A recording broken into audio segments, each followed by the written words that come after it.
தமிழ்நாடு இந்தியாவில் மிகவும் நகரமயமாக்கப்பட்ட மாநிலங்களில் ஒன்றாக இருந்தாலும் தன் கிராமப்புற பகுதிகளையே பெரிதும் நம்பியுள்ளது. 40% அதிகமானோர் விவசாயம், மீன்பிடித்தல் மற்றும் அதன் தொடர்புடைய வாழ்வாதாரத்தை சார்ந்துள்ளனர். இருப்பினும் இந்த கிராமங்கள் காலநிலை மாற்றங்களினால் அதிக அளவில் பாதிக்கப்படக்கூடியதாக மாறி வருகின்றன.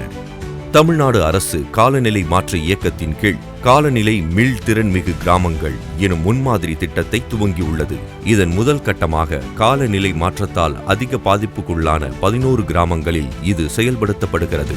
இத்திட்டத்தின் நோக்கம் சுற்றுச்சூழலுக்கு உகந்த மற்றும் சமூக பொருளாதார சமநிலை உடைய கிராமங்களை உருவாக்குவதாகும். இத்திட்டத்தின் கீழ் திடக்கழிவு மேலாண்மை மற்றும் மறுசுழற்சி, பசுமை பரப்பு மற்றும் பல்லுயிர் பெருக்கத்தை அதிகரித்தல், வெள்ளம் மற்றும் வறட்சி தணிப்பு, நிலையான நீர் ஆதாரம் மற்றும் விநியோகம், உள்ளூர் சமூகத்தின் மூலம் சூழல் சுற்றுலாவை மேம்படுத்துதல், மீள் பயன்பாட்டு ஆற்றல் தீர்வுகள், சமூக அமைப்புகள் மூலம் வாழ்வாதார வாய்ப்புகளை அதிகரித்தல், வலுவான காலநிலை இடர் தகவல் சேவைகள், செயற்கை பவளப்பாறைகள் உருவாக்குதல், வாழ்வாதாரங்களுக்காக மறுசுழற்சி செய்யக்கூடிய தட்டுக்கள் உற்பத்தி செய்தல் மற்றும் சீமை கருவேல மரத்திலிருந்து விறகுகள் தயாரித்தல், அலையாத்தி காடுகள் வளர்ப்பு,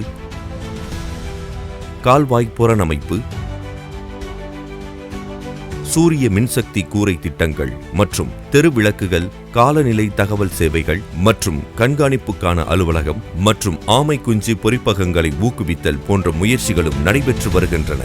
பிச்சாவரம், கோடியக்கரை, ராமேஸ்வரம், கொடைக்கானல், ஏற்காடு, ஒகேனக்கல், முத்துப்பேட்டை போன்ற இடங்களில் முதற்கட்ட நடவடிக்கைகள் மேற்கொள்ளப்பட்டு வருகின்றன. இத்திட்டம் மாநிலத்தின் வளர்ச்சி பயணத்தில் எந்த ஒரு சமூகமும் விடுபட்டு போகாமல் இருப்பதை உறுதி செய்து பாதிப்புகளை எதிர்கொண்டு நம் கிராமங்களை காலநிலை மாற்றங்களை எதிர்கொள்ள தயார்படுத்துவதுடன் எதிர்கால சந்ததியினருக்கான வளமான பசுமையான உலகை விட்டுச் செல்லும் நம்பிக்கையையும் விதைக்கிறது.